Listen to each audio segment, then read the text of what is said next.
Hello mom, my name is Jimar El Silo.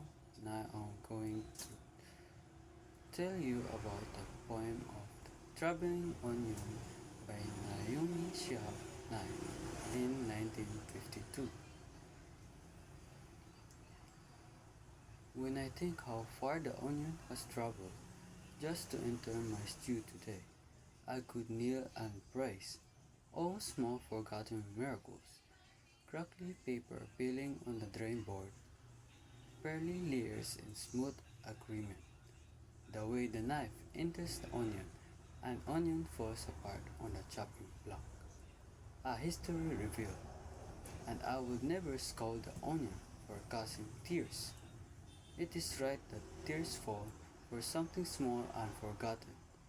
How at meal we sit to eat, commenting on the texture of meat or herbal aroma, but never on the translucence of onion, now limp, now divided, or its traditional honorable career, for the sake of others, disappear.